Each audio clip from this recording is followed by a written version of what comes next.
Po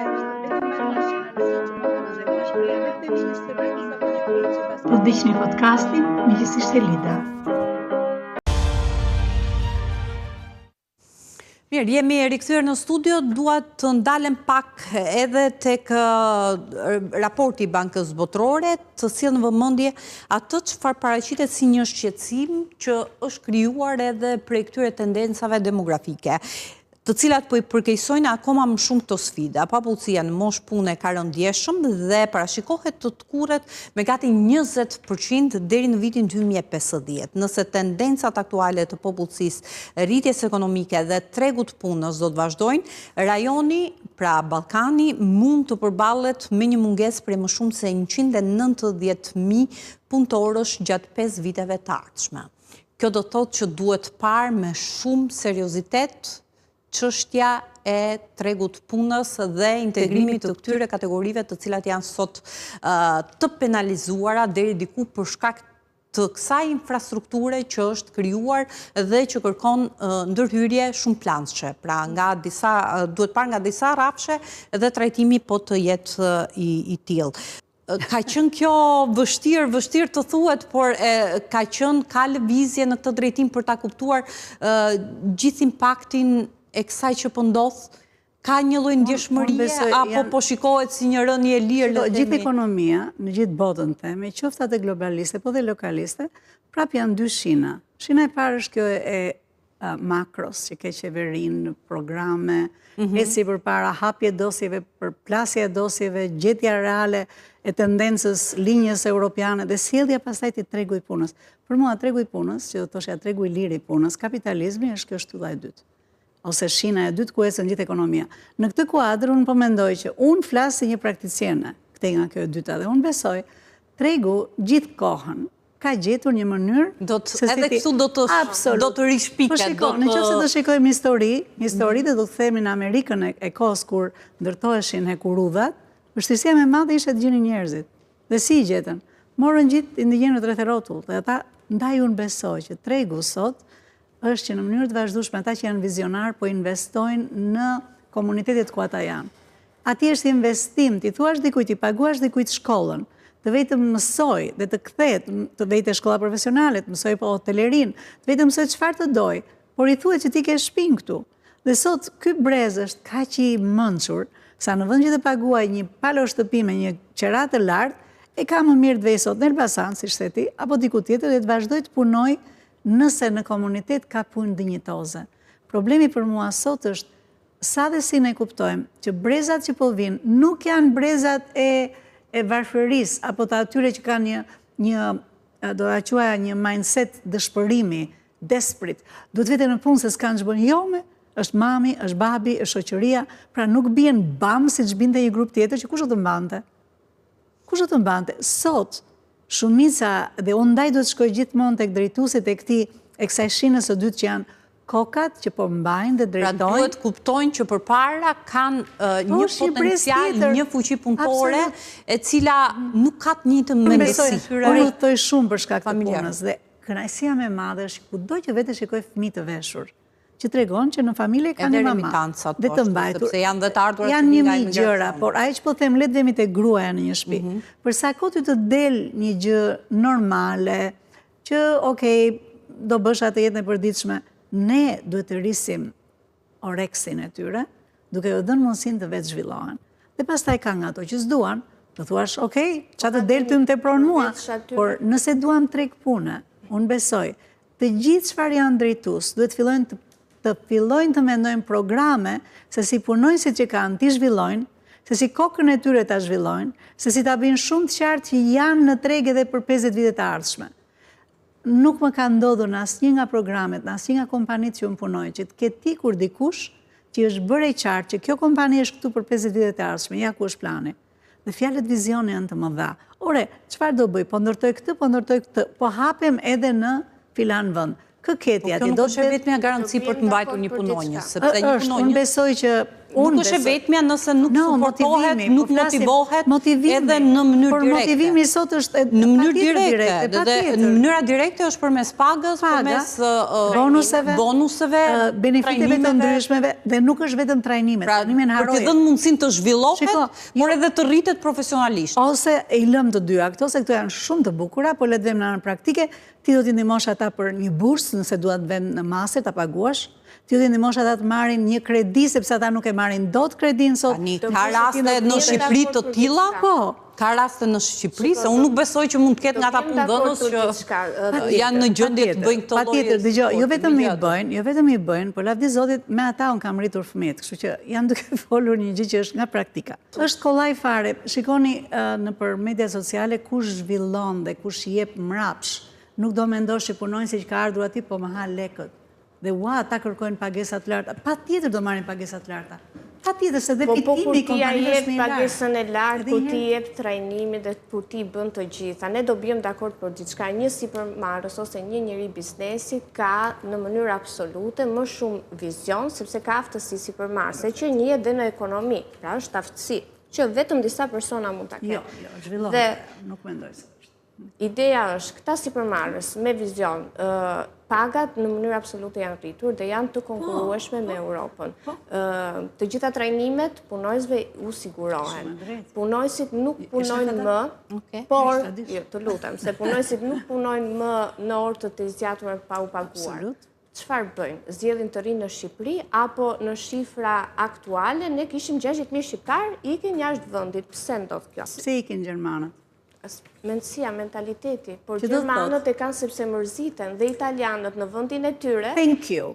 Do me thënë, mërzia, boredom, është ajo që vret shumicën e të rinjve. Nuk mërziten. Në Shqipëri nuk shohin fare shpresë, në Shqipëri janë mësuar me idenë, Shqipëria është një vend ku nuk rrihet.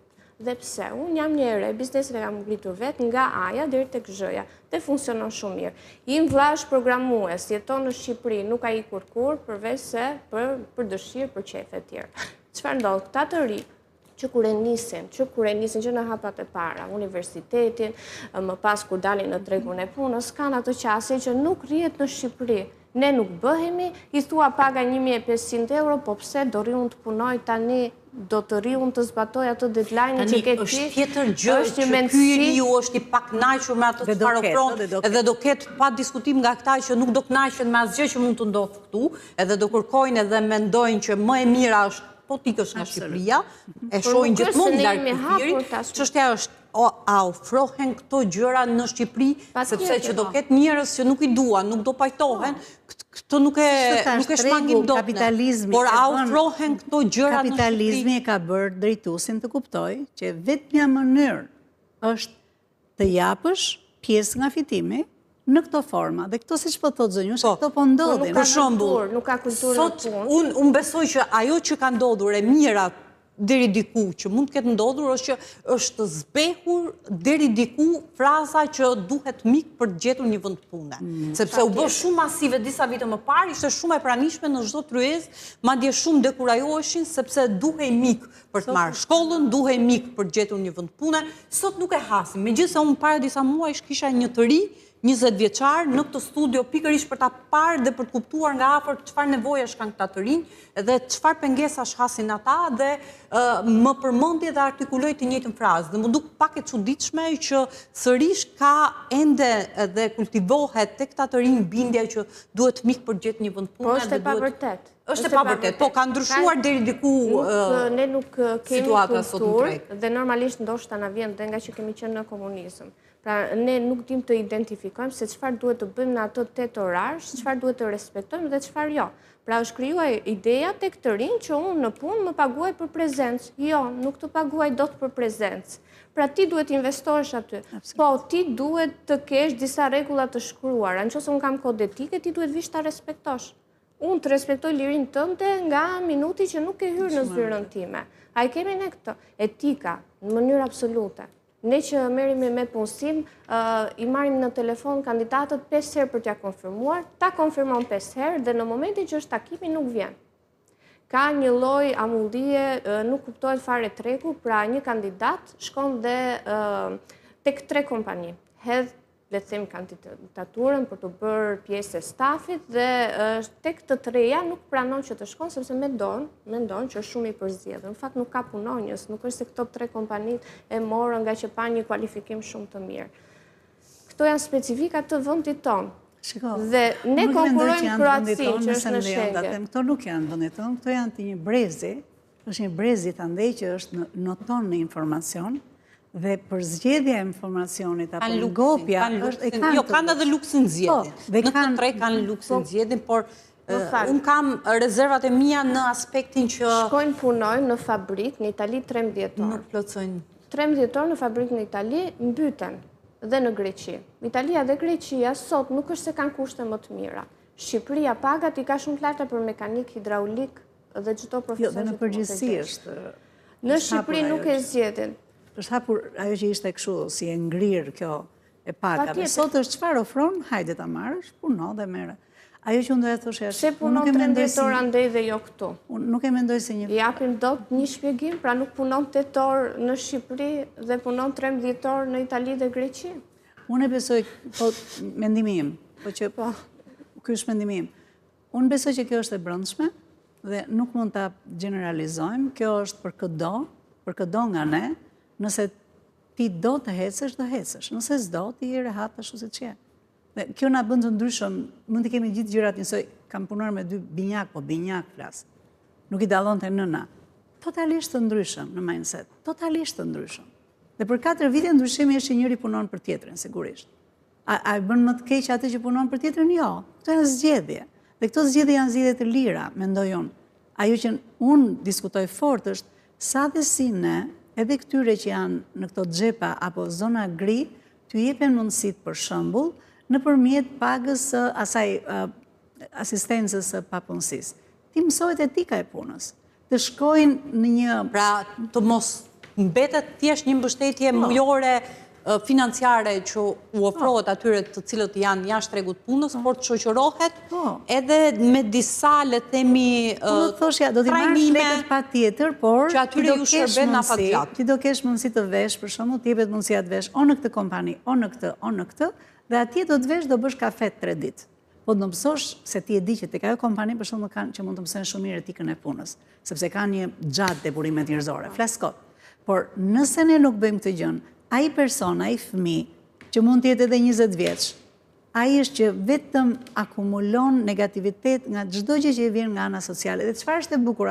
Çdo gjë që jepet for free këtu, është që ti je produkt. Ti nuk është se po akumulon diçka që të vlen ty. Jo.